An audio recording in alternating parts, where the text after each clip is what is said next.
everybody. I am here to do our Mystic Monday weekly reading. I am Kira with Out of Ashes LC, Life Coaching LC. I really like doing cards and readings. If you would like to book your own personal reading, you can do so at my website, outofasheslc.com. For today, I'm just going to do a general collective reading, and I think I'm going to do it similar to how I do when I do like my readings at the shops and whatnot, where I'm going to do a 3-card pull. The first one is going to represent red light. So where does Spirit want the collective to stop heading, or if this reading is calling to you or speaking to you, where does Spirit want you to kind of put the brakes on and hold off and stop moving? Where do you need to slow down a bit or stop completely? Not just slow down, stop completely. The second card will be yellow light. So where does Spirit say, you might want to slow down here, you might want to think this through, be a little more cautious, be a little more wary of your surroundings, don't go so fast. Green light, where are you doing good? Where does Spirit want you to hit the gas, full speed ahead, let's go, we're ready, right? Take what resonates with you, leave what doesn't. Again, this is a collective reading. If you would like validation or something more specific to yourself, feel free to visit my website. All right, they are not shuffling as good for me anymore, so that means I am done. First card, we have energy balance. Red light, energy balance. Yellow light, self-love. I really like the self-love one. It's a good one. Green light, your soul's journey. So I'm really liking actually what these cards are saying. Red light to me is the energy balance. So you are a little out of balance. You've probably been feeling out of balance and not quite with it. Things have been a little ajar for you lately. And so that's where Spirit is saying you need to focus your energies. You need to get back into alignment, get back into balance. For some of you, this might mean getting a Reiki session to have your chakras opened up and aligned. For some of you, you might want to look at other avenues. There's lots of ways that you can balance your energy. I like doing tuning forks. I try to do that a couple times a year at least. You know, there's sound therapy. There's so many ways to bring your energy back into balance. However you do it, energy is saying it's time. If you need to get outside and ground yourself down, get outside and ground yourself down. Yellow light, self-love. You've not been doing enough of this lately, and that might be why you're feeling out of balance, is because you're not taking care of yourself and loving yourself, right? Remember who you are inside. Honor who you are inside. When I look at this picture, it has a picture of the inner child.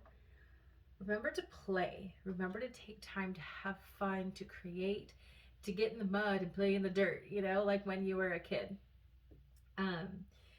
Take time to take care of yourself.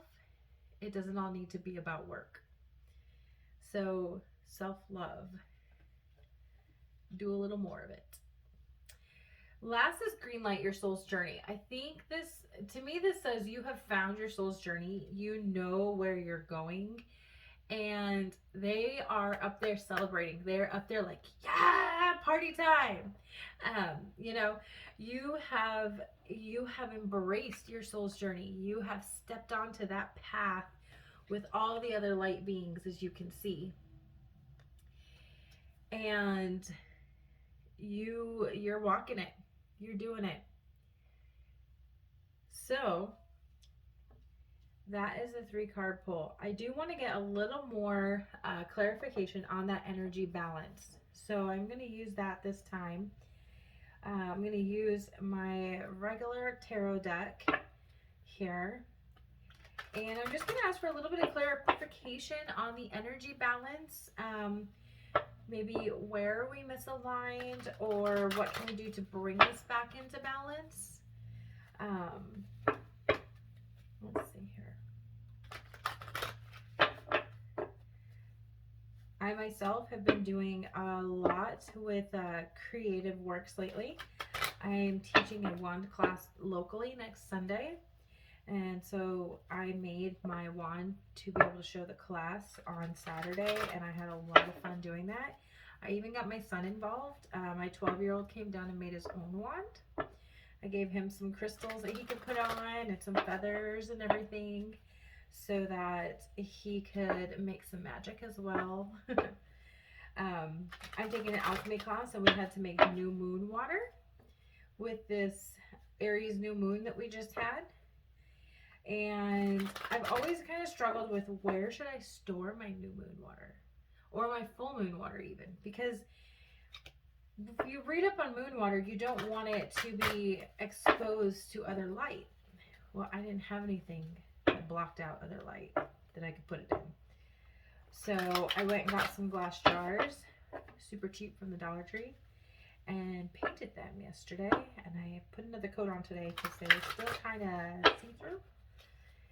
And so next, once they dry, I am going to put some little labels on it, paint some little moons and stuff, and so I know which one's new moon, which one's full moon. Okay, I feel like it's good, even though they're still shuffling good. I'm going to stop there. So we have Justice in reverse. It's funny because that came up for me yesterday. The Moon in reverse.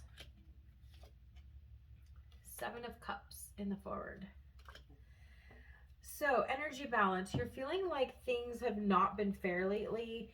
You're not giving something due justice or due rights or due, you're not giving something its due is what I'm hearing. Like there's something that you're like putting off and you're just not paying attention to it. And I'm right there with you. I feel like this probably could be a reading for me as well. So you're just feeling like there's something you've been putting off, and that's what's pulling you out of balance, is because you're not stepping into it. You're not embracing it. You're burying emotions and feelings. There's something that about this that's making you not feel good, right? The moon is all about feeling and emotions and the darkness and what's underneath. I mean, I was just talking about moon water, watery movement, right? So there's something that I feel like you're not feeling into it, or you're just not feeling it, and that's why you're not doing it. But just because you don't feel like doing it doesn't mean that you're not supposed to be doing it, right? And by doing this and getting into alignment, you're going to find that you have so many choices. There are so many different ways of doing it. You don't have to just do it one way. Get a little creative with it. Bring in that creative thinking and that awe and wonder, and do it a different way. There's more than one way to skin a cat, as they say. So that way you can give it the attention that it needs, feel through the emotion, do the work. It might make you feel icky, but it doesn't need to, because you can turn it into something else. As I say with my website, alchemize. Alchemize that feeling. Take the tin or coal, whatever it is, and turn it into gold, just like they used to. We can do the same thing with our feelings, with our emotions, with our work. If we're not having fun with our work, do it a different way and figure out a new way to do it, right? Same thing with a relationship. If this is a relationship that you feel like I'm talking about, I feel like it's not, because I feel like this is all about you. But if it's maybe a relationship with yourself, what is it that you're not liking? What is it that you're hiding or putting off? How can you take that and turn it into something gold? All right, thank you for joining me for this reading for today, April 12th, 2021. If you would like your own personal reading, feel free to reach out to me and book your own personal reading at outofasheslc.com. I can do those in person via Zoom, or I can make a video and just email it to you if you don't even want to be there for it. So, all right, have a blessed week. I will see you guys again later.